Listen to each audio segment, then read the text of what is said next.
Hello guys, welcome back to my channel the programming path. तो इस video में हम रिकर्शन के बारे में समझेंगे। तो रिकर्शन एक टेक्निक है जिसमें एक फंक्शन खुद को ही कॉल करता है। ओके, इसका एग्जांपल देखते हैं। तो एक फंक्शन बनाएंगे डेफ हेलो, इसके अंदर प्रिंट करेंगे हेलो। ओके, और इस फंक्शन को कॉल करेंगे और इस फंक्शन के अंदर फिर हेलो लिखेंगे। तो हमने एक फंक्शन बनाया, फिर उसके फंक्शन के अंदर फिर से फंक्शन कॉल किया, उसी फंक्शन को कॉल। तो इसे रिकर्शन कहते हैं। यहाँ पर एक फंक्शन उसी फंक्शन को फिर से कॉल कर रहा है। ओके, तो हमने यहाँ पर ये फंक्शन बना लिया और हम इस फंक्शन को कॉल कर रहे हैं पहले। तो ये फंक्शन के अंदर जाएगा, हेलो प्रिंट हो जाएगा, फिर हेलो है तो इसी को कॉल होगा, फिर से हेलो प्रिंट होगा, फिर कॉल करेगा। तो इसमें एक प्रॉब्लम है कि ये इन्फाइनाइट टाइम्स कॉल होता रहेगा, रिकर्शन चलता ही रहेगा। तो जब हम रन करेंगे तो ये रिकर्शन एरर दे देगा। ओके, इसका आउटपुट देखिए।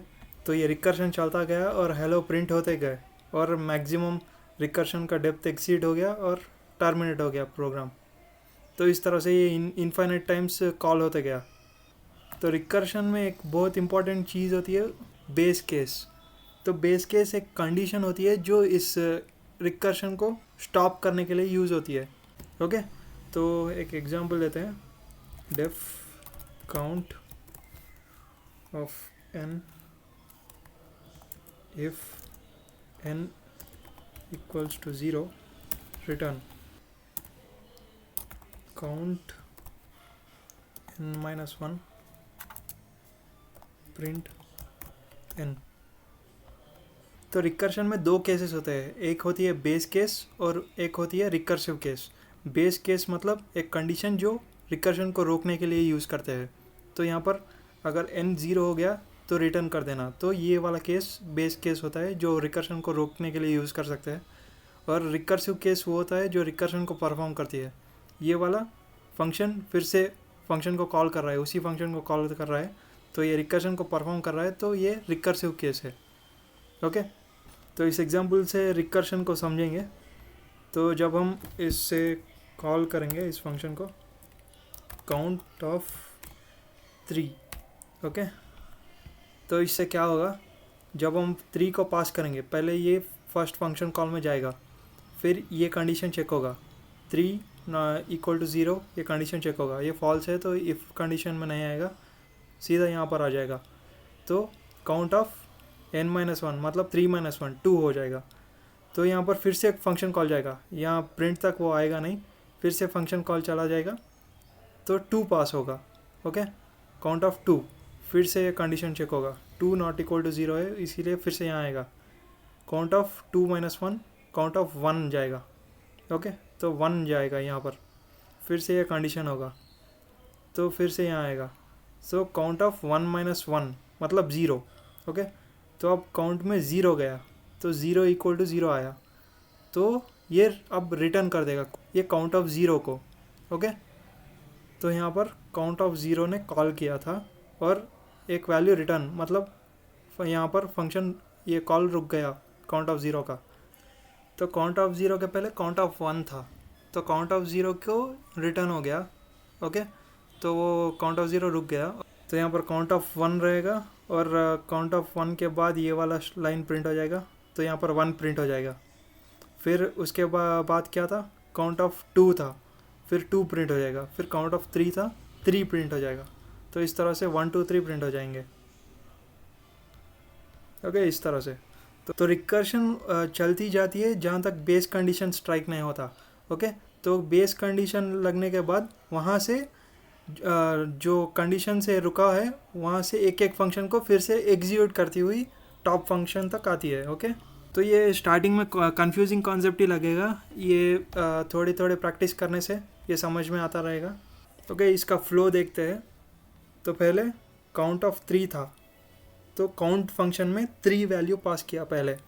ओके, तो उसके बाद कंडीशन चेक होने के बाद फिर काउंट ऑफ 2 आया।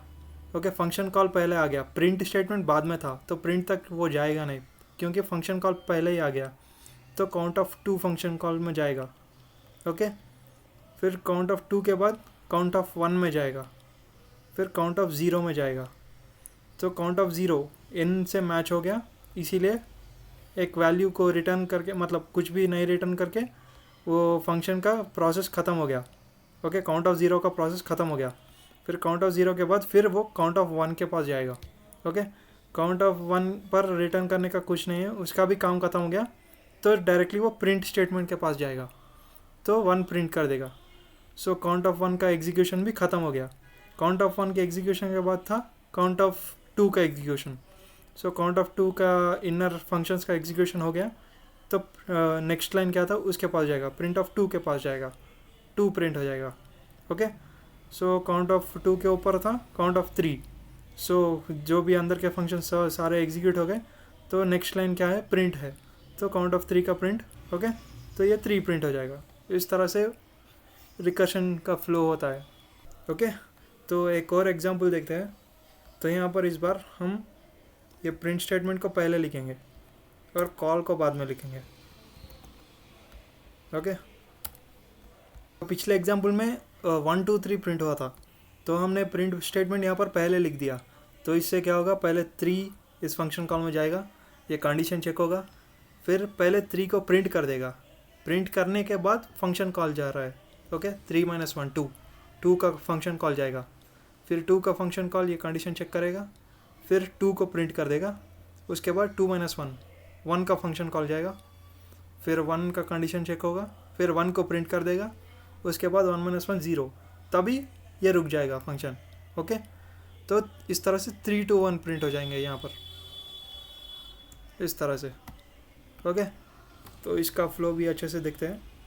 तो अब के एग्जाम्पल में क्या हो रहा है, पहले काउंट ऑफ 3 का फंक्शन कॉल गया, फिर कंडीशन चेक हुआ, फिर प्रिंट स्टेटमेंट पहले था उसीलिए प्रिंट कर दिया, उसके बाद फंक्शन कॉल का लाइन था, तो उसमें काउंट ऑफ 2 बन गया, 2 का फंक्शन कॉल जाएगा, 2 के फंक्शन कॉल में फिर से प्रिंट पहले ही आ गया, तो प्रिंट कर दिया, फिर फंक्शन कॉल आया 1 का, फिर से प्रिंट स्टेटमेंट था, प्रिंट कर दिया, फिर फंक्शन कॉल का लाइन था, फंक्शन कॉल हुआ 0 का, तो ये 0 n = 0 वो कंडीशन से मैच हो गया, उसीलिए कुछ भी मतलब एम्प्टी रिटर्न कर देगा।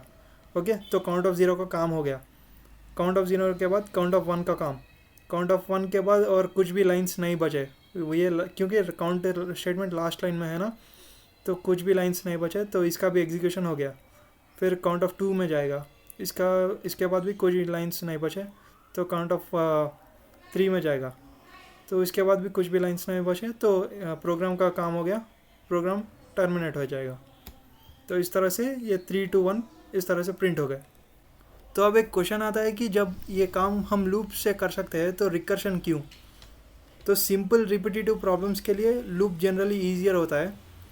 रिकर्शन तब स्पेशली यूज़ होता है जब प्रॉब्लम को नेचुरली स्मॉलर पार्ट्स में डिवाइड कर सकते हैं।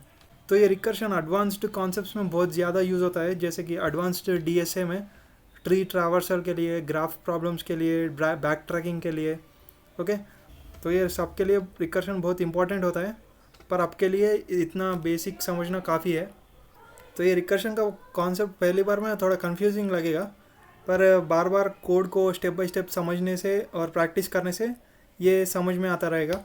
ओके, तो आगे के वीडियोस में पाइथन के और भी कॉन्सेप्ट्स देखेंगे, और पाइथन को स्टेप बाय स्टेप सीखने के लिए चैनल को सब्सक्राइब ज़रूर करना। Thanks for watching.